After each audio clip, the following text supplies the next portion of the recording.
Assalamualaikum warahmatullahi wabarakatuh. Jumpa lagi bersama kami Waruga Grape Garden. Kali ini kami akan mengupdate beberapa varian bibit yang ada di kebun kami ya. Untuk koleksi variannya beserta kuantitasnya mohon maaf ya sangat terbatas dikarenakan stok entres maupun stok rustoknya yang terkadang tidak merata atau tidak sinkron. Terkadang entres berlimpah namun ketersediaan rustok sedikit. Alhasil proses grafting pun untuk produksi bibit menjadi tidak sinkron antara kuantitas dan varietasnya dan variannya ya. Sekedar informasi tambahan saja bahwa di kebun kami memproduksi beberapa tipe bibit untuk dikomersilkan atau diperjualbelikan. Di antaranya yang pertama adalah bibit yang kami grafting dengan metode okulasi atau sambung pucuk pada rootstock yang sudah berakar. Tipe bibit seperti ini sangat familiar sekali ya, karena secara umum para pembeli atau buyer cenderung lebih memilih tipe bibit seperti ini atau bibit dengan full daun. Nampak seperti pada video kali ini, yaitu bibit dengan daun yang memang sudah terubus banyak. Sebagai catatan saja, tipe bibit seperti ini tetap gitu akan kami jual apabila memenuhi kriteria diantaranya yaitu usianya sudah 1 bulan ke atas, kemudian kuantitas daunnya juga sudah terubus banyak, minimal 10 helai, disertai pucuk dan sulur yang wajib aktif ya, seperti ini. Nah, untuk pucuk dan sulur ini aktif menunjukkan bahwa bibit tersebut sehat ya dan layak memang untuk dikomersilkan. Untuk penanganan pengantisipasi sebagai antisipasi meminimalisir kegagalan nanti akan kami sampaikan ya menjelang akhir video. Oleh karena itu teman-teman wajib mengikutinya sampai akhir. Untuk tipe bibit yang kedua adalah tipe bibit yang kami sambung sisip ya. Namanya ini kami sambung sisip pada rootstock yang belum berakar seperti ini nih. Ini untuk rootstocknya sendiri kan terlihat belum berakar. Namun untuk entresnya yang kami sambung sisip ini jelas terlihat sudah terubus daunnya ya. Artinya pertumbuhannya sudah baik. Namun sama halnya seperti tipe bibit yang pertama tadi, tipe bibit ini pun mulai layak atau mulai bisa kami komersilkan apabila telah memenuhi kriteria-kriteria dengan indikasi yang pertama adalah usia grafting minimal 2 bulan, kemudian kuantitas daun pada batang utama minimal 10 helai, disertai pucuk dan sulur wajib aktif ya teman-teman ya. Oleh karena itu bagi teman-teman wajib memilih bibit itu apabila sulur dan pucuknya itu nanti sudah aktif. Nah, ini menunjukkan bahwa indikator tersebut merupakan ciri bahwa akarnya pun sudah gondrong. Untuk yang ketiga adalah tipe bibit yang mungkin saja sebagian teman-teman para pemula merasa asing ya dengan tipe bibit yang ketiga ini, yaitu tipe bibit bearshoot. Tipe bibit bearshoot ini sebetulnya adalah tipe bibit yang sudah tua atau bibit yang sudah tua, namun dipangkas ya dengan menyisakan sekitar 1 atau 2 bat gitu ya dari ujung pangkal metan gitu.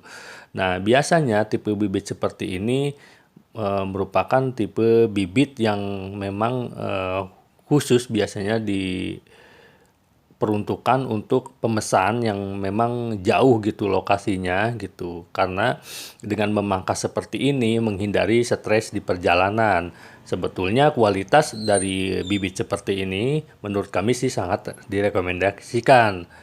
Untuk yang keempat, tipe bibit yang ada pada kami merupakan tipe bibit dengan istilah berut ya. Sebetulnya tidak jauh berbeda dengan bersut yang tadi. Namun tipe bibit berut ini itu dikirim tanpa media tanam ya, seperti terlihat hanya akarnya saja. Ini juga secara kebetulan akan kami kirim ke pemesan yang memang kebetulan lokasinya jauh. Sama seperti halnya tipe bibit bersut, tipe bibit berut ini alasan utamanya kami kirim seperti ini adalah guna meminimalisir ongkir dan juga stres di jalan. Nah, teman-teman jangan terkecoh ya dengan tipe-tipe bibit yang terkadang sudah mengeluarkan bunga seperti ini nih. Nah, untuk bibit yang mengeluarkan bunga seperti ini sebetulnya sih tidak jadi masalah ya, namun alangkah baiknya untuk membuangnya gitu, atau sudah berbunga nih seperti ini, yang tadi kan sudah berbuah bahkan ya gitu. Nah, ini beberapa bibit-bibit yang lain seperti yang kami grafting pada rootstock yang kami dongkel seperti ini. Ini adalah rootstocknya, adalah rootstock yang kami dongkel dari kebun, kemudian kami grafting. Kalau ini hasil grafting dari rootstock yang belum berakar ya. Ini koleksi-koleksi bibit kami gitu, yang sebagian masih dalam proses penyemaian ya sebetulnya kalau untuk bibit seperti ini. Sebetulnya ada beberapa tipe bibit berdasarkan proses penyampaiannya. Tidak terdapat dalam koleksi kebun kami ya. Seperti bibit hasil semai dari biji, kemudian bibit hasil stack on root, atau bahkan tipe bibit hasil cangkok. Dari ketiga tipe bibit tadi, terus terang kami belum berani merekomendasikan salah satu di antaranya. Dikarenakan kami sendiri pun belum pernah melakukan eksperimen atau riset, bahkan observasi untuk bahan evaluasi standar kualitasnya. Namun berdasarkan informasi yang pernah kami dapatkan dari para senior, khusus untuk tipe bibit on root, beberapa varian seperti Ninel, Jupiter, Gospi, Epres, bahkan Harol, untuk varian-varian tersebut bisa dikembangkan dengan sistem on root atau tanpa grafting pada rootstock lokal ya. Sebelum kami mengakhiri narasi pada konten kali ini, izinkanlah kami berbagi pengalaman mengenai langkah-langkah atau tips seputar penanganan pada bibit yang akan kita tanam.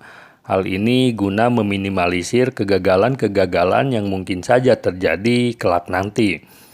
Langkah antisipasi apa saja yang perlu kita lakukan?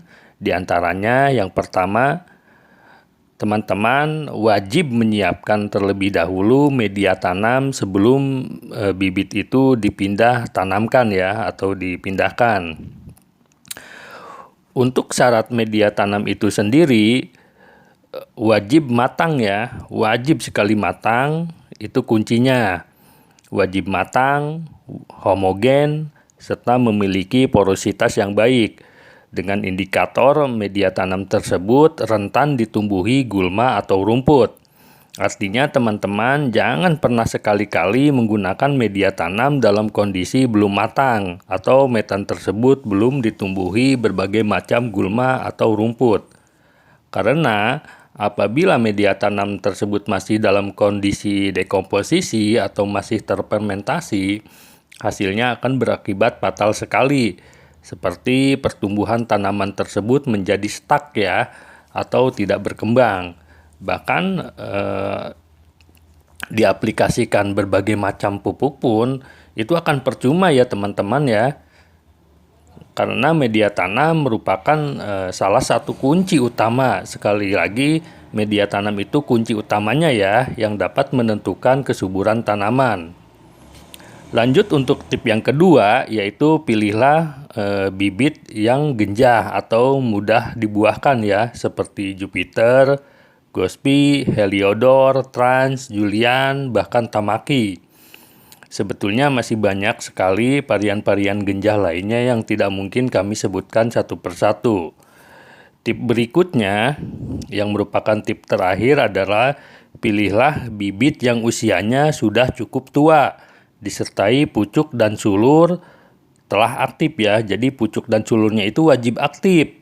Karena ciri-ciri pada bibit tersebut merupakan indikasi bahwa bibit tersebut sehat, dan biasanya pada bibit yang sulur dan pucuknya telah aktif itu sudah terbentuk perakaran yang sempurna dengan kualitas yang baik.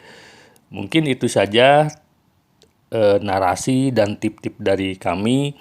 Moga-moga semudah-mudahan saja bermanfaat gitu ya. Mohon maaf atas segala kekeliruan-kekeliruan, mohon koreksinya. Dan bagi teman-teman yang ingin berbagi pengalaman, silahkan coret-coret aja di kolom komentar gitu ya. Itu saja yang dapat saya sampaikan. Wassalamualaikum warahmatullahi wabarakatuh.